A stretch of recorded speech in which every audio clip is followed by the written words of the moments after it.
Boa noite, irmãos, amigos. Nós somos da Igreja Batista Regular em Maceió. Agradecemos aos irmãos que têm nos acompanhado. Hoje vamos iniciar mais um culto dos jovens. E para darmos início, vamos começar com a oração. Então você que está em casa, pode acompanhar esse momento, abaixando sua cabeça e vamos orar ao Senhor. Senhor, queremos agradecer por mais uma oportunidade de estarmos aqui. Te agradecemos, Senhor, porque podemos cultuar o Senhor, porque podemos entregar ao Senhor o nosso louvor. Te pedimos, Senhor, que você esteja com esse momento, seja com cada irmão que está em casa e está separando esse tempo para adorar o Senhor e aprender mais do Senhor. Que o Senhor possa estar cuidando de suas vidas, nos abençoa também aqui, que tudo que façamos seja para a glória do Senhor. É isso que eu te peço, em nome de Jesus. Amém. Amém. Para dar início, vamos começar com 3 cânticos, vamos cantar em seguida. Primeiro, Jesus me transformou. E lembrando os irmãos que a letra está na descrição do vídeo.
O poder do sangue.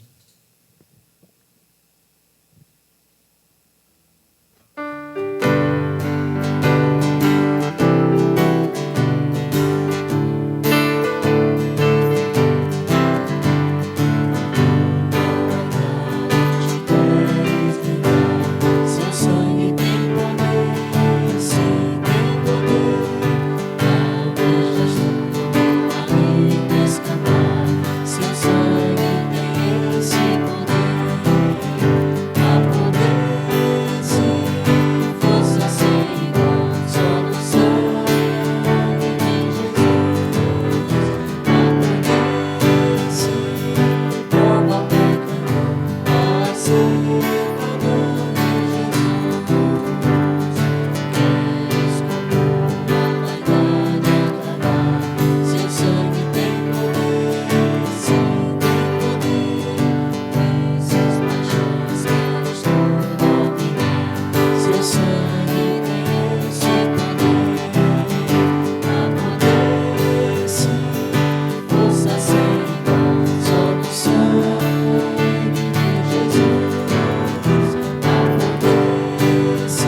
Vamos passar a palavra agora para o irmão Gabriel, que vai trazer a meditação nessa noite.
Boa noite a todos. Vamos dar início a mais uma mocidade. Hoje nós vamos continuar com o estudo de Romanos. Iremos estudar o capítulo 5 de Romanos. Nós vamos fazer um estudo do versículo 1 até o 11. Vamos abrir nossas Bíblias em Romanos, capítulo 5. Vamos começar a leitura a partir do versículo 1.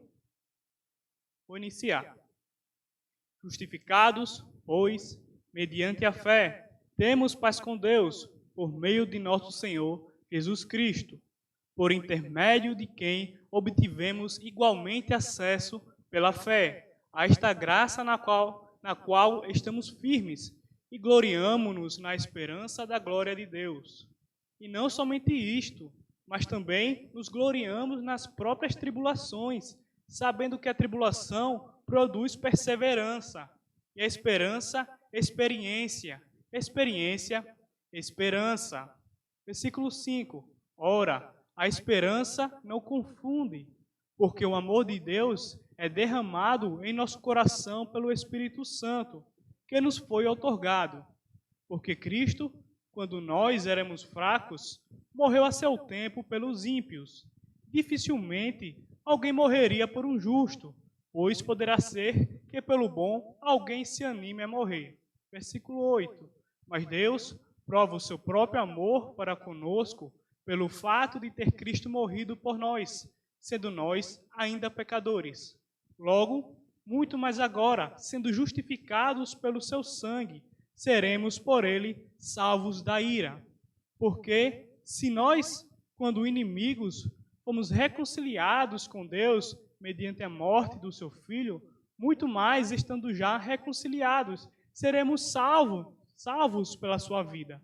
E o versículo 11, não apenas isto, mas também nos gloriamos em Deus por nosso Senhor Jesus Cristo, por intermédio de quem recebemos agora a reconciliação. Vamos fazer uma oração antes de iniciarmos essa mensagem. Santo Deus, obrigado pela tua palavra. Que nessa noite nós possamos aprender mais sobre os frutos da justificação, Pai. Que nós possamos aprender mais, Senhor Deus, a como se comportar mediante as tribulações. E que tudo o que nós viemos fazer nessa noite venha a ser para a sua glória. Nossa oração eu te faço em nome de Jesus. Amém. Antes de iniciarmos o estudo específico a partir do versículo 1, eu quero lembrar algumas coisas com vocês acerca da justificação. A justificação, ela é um ato declarado por Deus.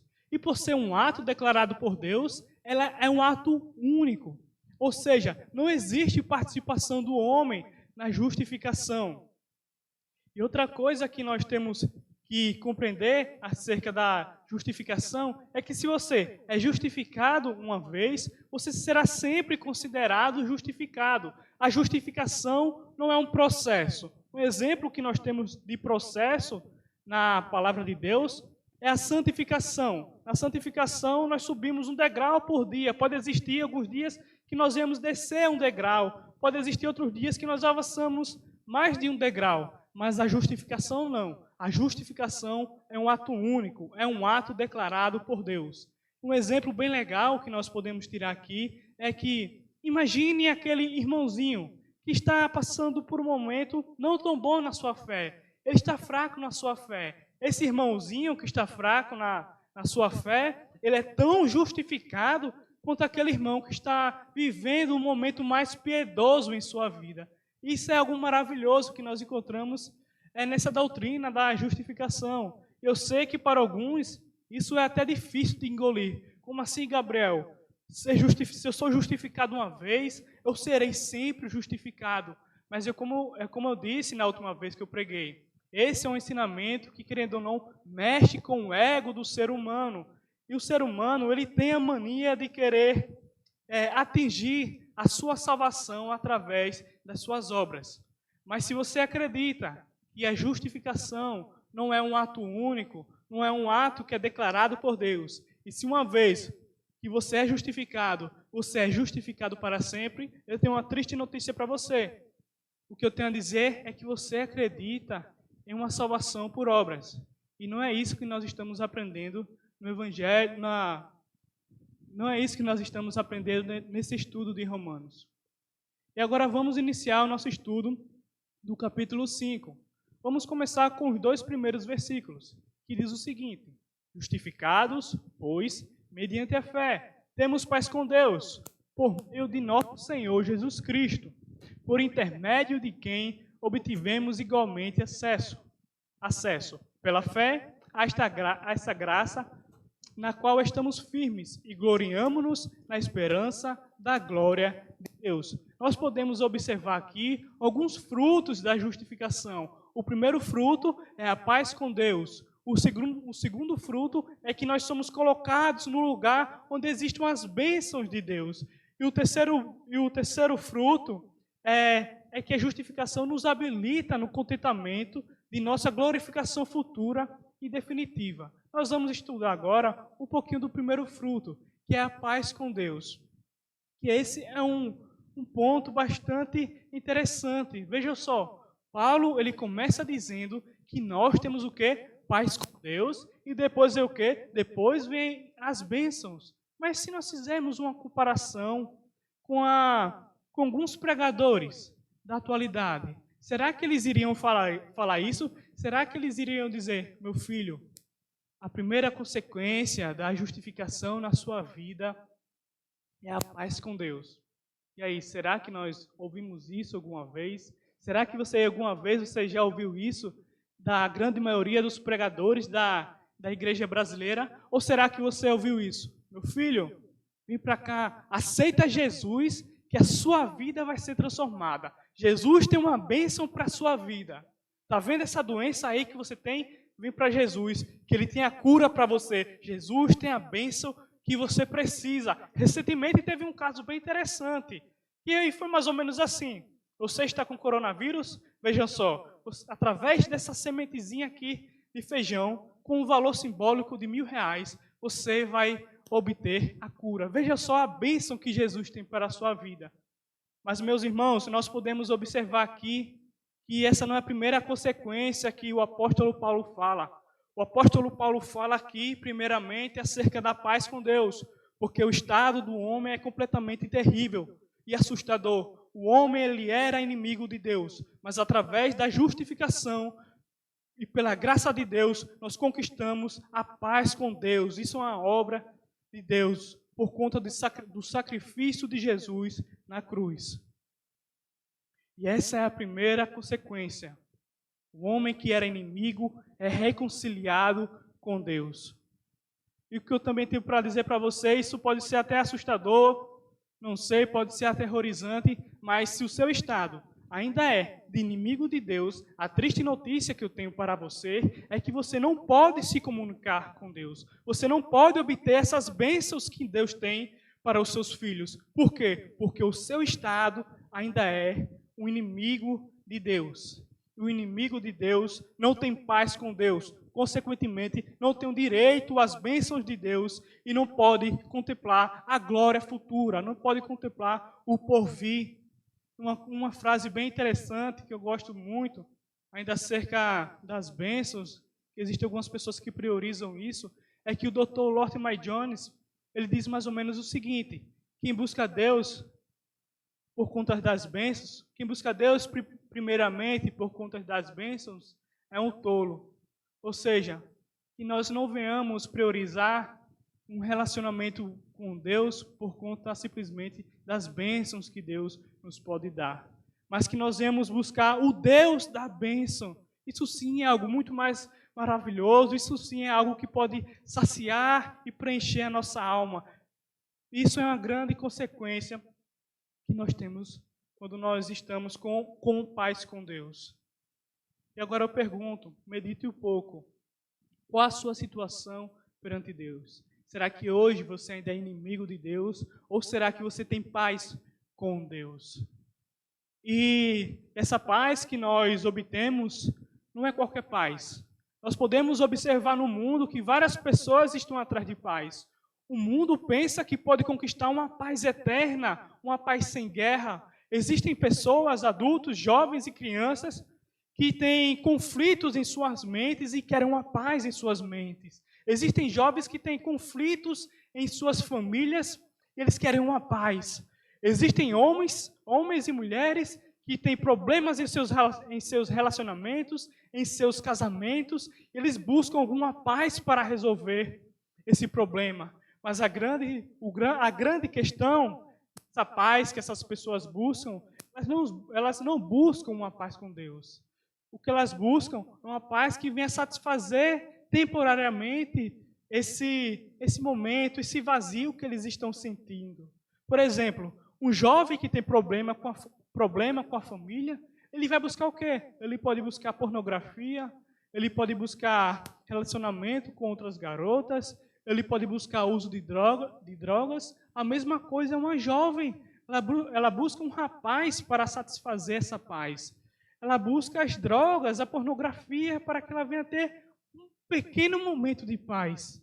Mas o que eu tenho para dizer é que essas pessoas precisam de uma paz com Deus.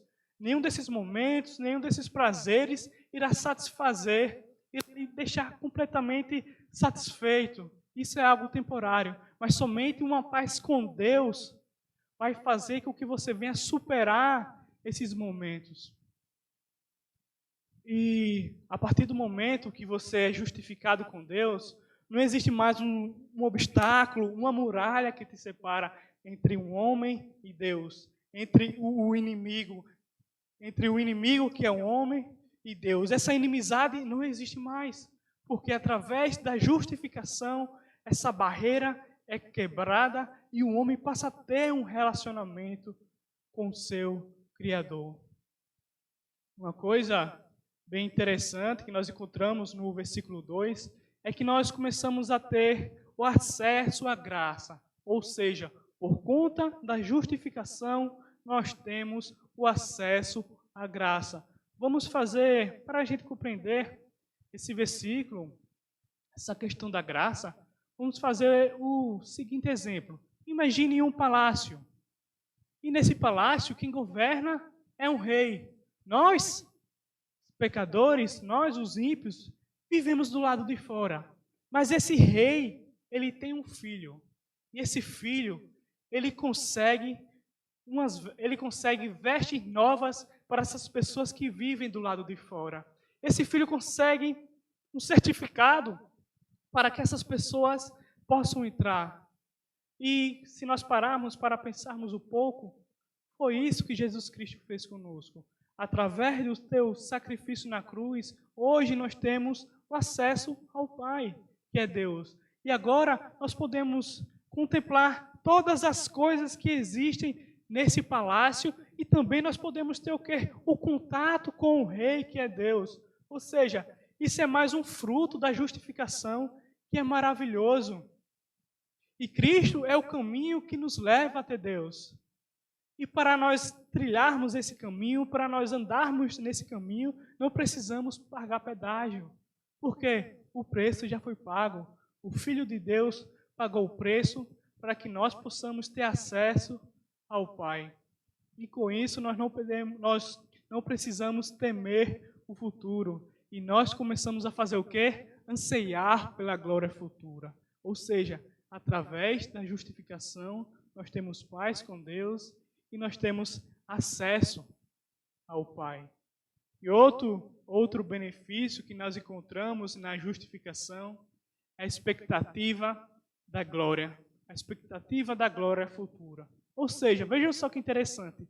A paz fala acerca do passado, porque antes éramos inimigos de Deus. A graça fala acerca do presente. E a expectativa da glória fala sobre o futuro. Ou seja, quem é justificado não precisa temer o futuro. E essa palavra, gloriarmos, significa uma alegria triunfante, uma confiança firme, porque nós temos a certeza que nós conseguimos, que nós ganhamos essa paz com Deus.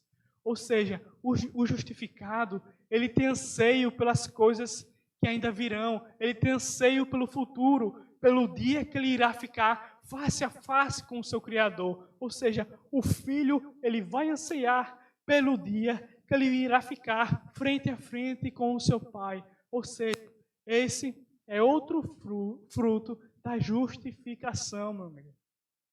Ou seja, nós vimos a paz, o acesso à graça e a esperança da glória. E do versículo 3 ao 5, vamos fazer a leitura deles.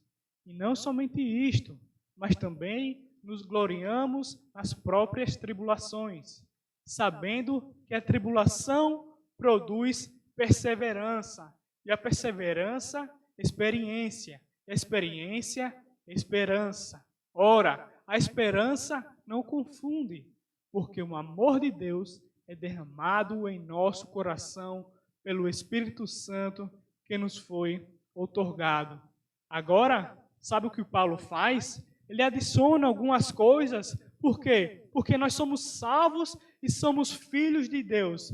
Vejam só, Paulo ele irá nos mostrar a maneira que a nossa fé nos capacita para enfrentarmos as tribulações que estão para acontecer em nossas vidas. Ou seja, nós somos ensinados a passar pelas tribulações.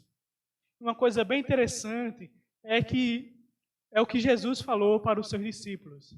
Jesus disse que no mundo nós teremos aflições, mas nós devemos ter bom ânimo. Por quê? Porque Jesus venceu o mundo. Em Atos 14, 22, Paulo também fala que nós vamos passar por muitas tribulações antes de entrarmos no reino de Deus. Ou seja, a tribulação, ela faz parte da vida do cristão. E o que essa passagem quer mostrar é que o comportamento do cristão diante das tribulações é completamente diferente da forma de como um ímpio vai passar pelas tribulações. Uma coisa bem interessante também é que, enquanto algumas seitas, elas falam que se você for crente, você não vai passar por tribulações, você não passa por nenhuma dificuldade, a Bíblia diz completamente o contrário. Nós acabamos de ver que no mundo nós teremos aflições e que antes de entrar no reino de Deus, nós também vamos passar por tribulações. E em Mateus, no Evangelho de Mateus, no capítulo 13, do versículo 20 ao 21, nós vemos um comportamento de uma falsa conversão diante das tribulações. Eu vou fazer a leitura para vocês. O que foi semeado em solo rochoso, esse é o que ouve a palavra e a recebe logo, com alegria, mas não tem raiz em si mesmo, sendo antes de pouca duração. Ele chegando à angústia ou à perseguição por causa da palavra, logo se escandaliza. Ou seja, esse é um comportamento de uma pessoa que teve o quê? Uma falsa conversão. Ela não vai saber reagir mediante as tribulações que vão ocorrer em sua vida. E outro ponto que eu quero dizer para vocês é que o cristão ele não é um caçador de sofrimento. Só porque na Bíblia diz que nós vamos passar por tribulações, isso não quer dizer que você vai procurar problemas e dificuldades a todo momento. Não, no momento certo e no momento que Deus sabe que é necessário, nós vamos passar por tribulações. E nós vamos compreender que por trás de cada tribulação que existe em nossas vidas, que por trás de cada dificuldade existe um aprendizado, existe um propósito que Deus quer que nós venhamos aprender. Também outra coisa interessante, que quando essas situações ocorrem na vida do cristão, ele não vai associar isso ao azar. Ele não vai dizer que isso é coincidência ou sorte. O cristão não vai dizer que isso está relacionado ao seu signo. Porque isso também não existe. Não existe signo e não existe cristão que acredita em signo. Não é verdade? E o significado de tribulação significa pressão. Uma coisa bem interessante é que John Stott, ele diz que essa palavra, tribulação ou pressão, ela está relacionada à pressão que é feita pelo diabo, a pressão do mundo e a pressão da nossa própria carne pecaminosa, das nossas fraquezas. Ou seja, existem esses três tipos de pressões que o cristão pode passar: a do diabo, a do mundo e a das nossas fraquezas. E a finalidade da tribulação na vida do cristão não é destruir, não é fazer com que o crente venha padecer e vá para o inferno, não.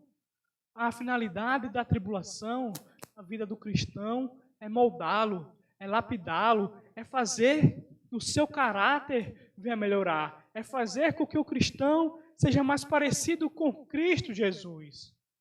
Uma coisa bem interessante é que essa tribulação faz com que os filhos de Deus venham perseverar, ou seja, em meio às tribulações, Deus capacita os seus filhos para enfrentar essas dificuldades de forma paciente. Ele faz com que seus filhos venham suportar essas dificuldades, essas tribulações. Ou seja, Deus faz os seus filhos perseverarem. E em meio a esse combate, e em meio à tribulação, o cristão, ele tem a plena confiança em Deus. Ele sabe que Deus está no controle. Ele sabe o que Deus faz. Ele sabe que Deus é soberano.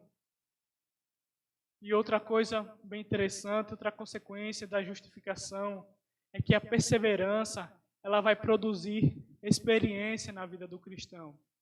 O que o apóstolo Paulo quer dizer com isso?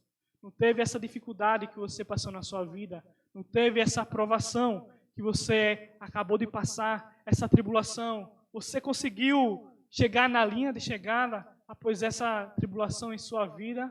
O que o apóstolo Paulo quer dizer?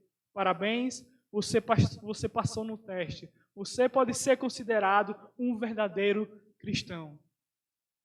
E essa palavra que nós acabamos de ver, ela é usada no metal, que é mais ou menos assim. O metal, ele era submetido ao fogo, a altas temperaturas, para que ele pudesse ficar limpo, para que ele pudesse ficar purificado. Ou seja, a partir do momento que o metal ficava no fogo, todas as suas impurezas saíam. Ou seja, as tribulações têm a capacidade de purificar os filhos de Deus. E outra consequência, agora em relação à experiência, é que a experiência ela vai produzir esperança. Não teve aquela esperança acerca da glória futura, acerca das coisas que irão acontecer, acerca do dia que nós iremos nos encontrar face a face com Deus. Ou seja, é dessa mesma esperança que essa passagem está falando. E no versículo 5, vamos fazer a leitura dele. Diz o seguinte: ora, a esperança não confunde, porque o amor de Deus é derramado em nosso coração pelo Espírito Santo que nos foi outorgado. Aqui nós vemos o motivo dessa esperança ser firme, dessa esperança ser segura, porque é o amor de Deus que é derramado sobre os seus filhos. Imagina só, se fosse o nosso amor diante de Deus. Será que essa esperança ainda seria segura? Será que nós poderíamos confiar nessa esperança se fosse depender do nosso amor para Deus? Eu tenho certeza que não, porque isso seria uma esperança falha. Aliás, nem iria existir esperança.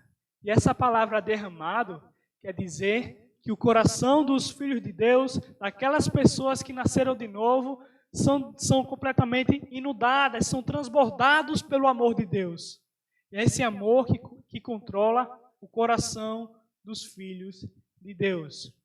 Outra coisa espetacular acerca dessa passagem, que é o Espírito Santo que derrama esse amor em nossos corações, e é o mesmo Espírito Santo que testifica que nós somos filhos de Deus. É isso que nós podemos aprender com o versículo 5 de Romanos. Agora nós vamos ver os versículos 6 ao 11. Vamos fazer a leitura deles. Porque Cristo, quando nós ainda éramos fracos, morreu a seu tempo pelos ímpios. Dificilmente alguém morreria por um justo, pois poderá ser que pelo bom alguém se anime a morrer. Mas Deus prova o seu próprio amor para conosco pelo fato de ter Cristo morrido por nós, sendo nós ainda pecadores. Logo, muito mais agora, sendo justificados pelo sangue, seremos por ele salvos da ira.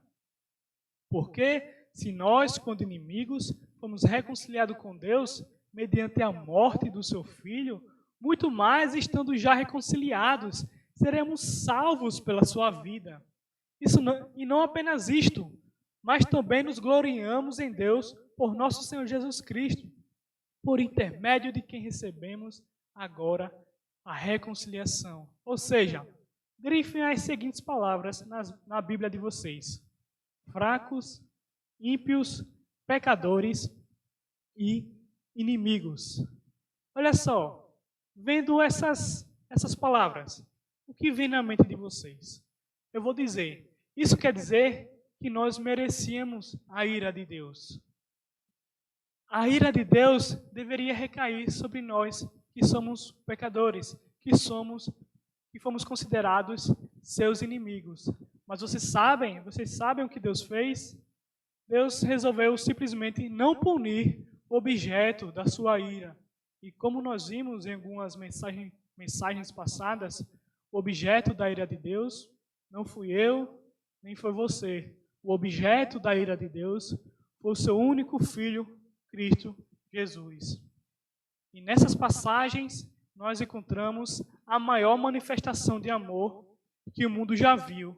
E não irá existir outra manifestação de amor maior do que esta, que é encontrada na cruz, onde o Pai entrega o seu próprio Filho para morrer por pecadores injustos. Você pode pegar todas as declarações de amor realizadas pelos homens para as suas esposas, para as suas namoradas. Você pode pegar todos os atos de amor que já existiu desde o início da criação. Você pode colocar de um lado da balança, mas se você pegar esse ato de amor que foi realizado por Deus, meu amigo, não tem comparação, isso é incomparável. Porque isso que Deus fez na cruz, sacrificando o seu próprio Filho, foi o maior ato de amor que o mundo já viu. E nós nunca iremos conseguir chegar a ter uma atitude mais próxima dessa. Porque só Deus tem essa capacidade de amar e entregar o seu Filho pelos seus inimigos. E agora eu tenho uma pergunta para vocês, para a gente finalizar. De que maneira as tribulações mostram onde estão de fato fundamentadas nossas esperanças e sonhos? Eu vou trazer aqui um exemplo para vocês. Vamos imaginar que você não fica bem de saúde. Vamos dizer que você tem uma parte do seu rosto machucada. Você é ferido e sua estética é comprometida. Vamos dizer que você perde o seu emprego. E agora eu pergunto a vocês, como será o seu comportamento diante dessa situação? Será que a sua alegria ainda será a mesma? Ou será que a sua alegria são essas coisas? Será que a sua alegria que está em primeiro lugar é o seu emprego? É a sua face? É o seu bolso? Ou seja, o que está em primeiro lugar em sua vida? Qual a sua verdadeira fonte de alegria? E se situações como essas que nós acabamos de ver, lhe deixam triste, fazem com que você perca o sentido da sua vida? O que eu tenho a lhe dizer é que a sua verdadeira esperança não está em Deus. A sua verdadeira esperança está nessas coisas que eu acabei de citar. Mas, se em meio a tempos difíceis, se em meio às tribulações, você conseguiu perseverar, você entendeu o propósito daquela tribulação para a sua vida, parabéns, você conseguiu passar no teste. Parabéns, você é um verdadeiro cristão. E agora eu queria trazer mais algumas meditações para vocês. Pense em alguma dificuldade ou provação que você passou como cristão. Essa situação fez com que você buscasse mais a Deus em oração? E aí? Essa situação fez com que seu caráter fosse moldado? Essa situação fez com que você buscasse mais a Deus, buscasse mais a sua presença? E aí? Eu não sei qual vai ser a sua resposta. Eu não sei se você foi aprovado ou não. Mas de uma coisa eu sei. Eu sei que vai existir um dia que você vai passar por mais tribulações. E que nós possamos meditar nessas tribulações, que nós possamos meditar nesses frutos da justificação, que nós possamos nos comportar da maneira correta diante dessas tribulações que vêm acontecer em nossas vidas. E que no final de cada tribulação, que nós possamos dizer, como Jó, capítulo 42, versículo 5, com ouvir dos meus ouvidos, ouvi, mas agora te veem os meus olhos. E também que a nossa resposta possa ser igual ao Salmo 119, versículo 71. Foi-me bom ter eu passado pela aflição, para que aprendesse os teus decretos. Ou seja, essa lição e esses versículos que nós temos que falar após cada tribulação que vem acontecer em nossas vidas. Que o Senhor venha nos guiar, venha nos dar sabedoria, para que no dia que a tribulação venha ocorrer em nossas vidas, que nós possamos viver e seguir os passos segundo a Tua santa palavra. Vamos fazer uma oração para terminar esse momento. Vamos fechar nossos olhos e agradecer a Deus. Santo Deus, obrigado por essa mensagem. Me guiar os nossos caminhos, Pai. Nos dá sabedoria, Senhor Deus, para que nós possamos tomar as decisões corretas diante de cada tribulação de nossas vidas. Essa oração que nós te fazemos, em nome de Jesus. Amém.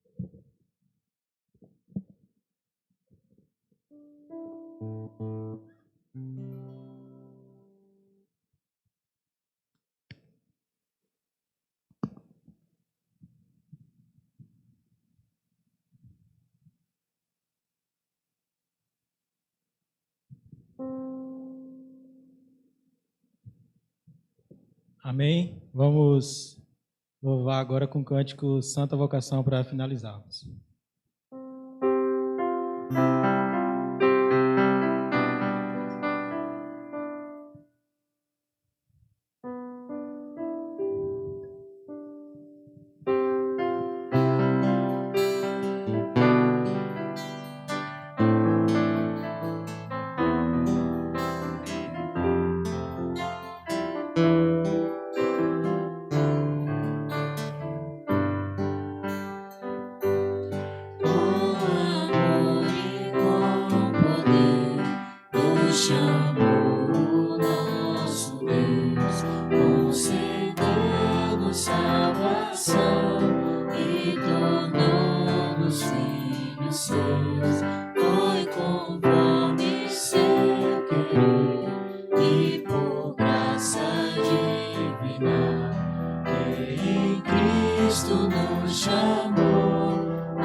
Há de conduzir em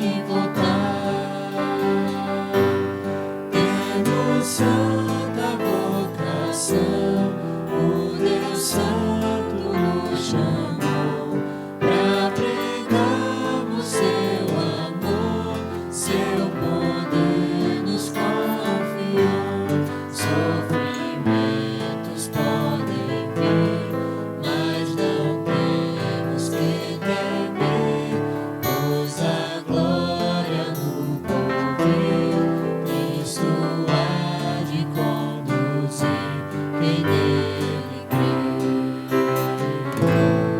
Temos santa vocação, o Deus Santo nos chamou pra pregarmos seu amor, seu poder nos confiou.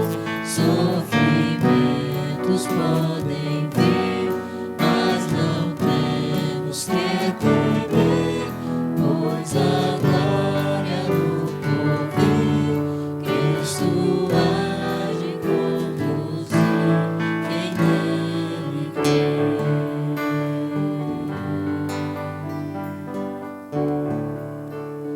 Amém. Então agradecemos cada irmão, cada amigo que nos acompanhou e já estendemos o convite para o culto de amanhã, no domingo, para que os irmãos estejam aqui para louvar o Senhor novamente. Então, todos tenham uma boa noite, Deus abençoe a todos.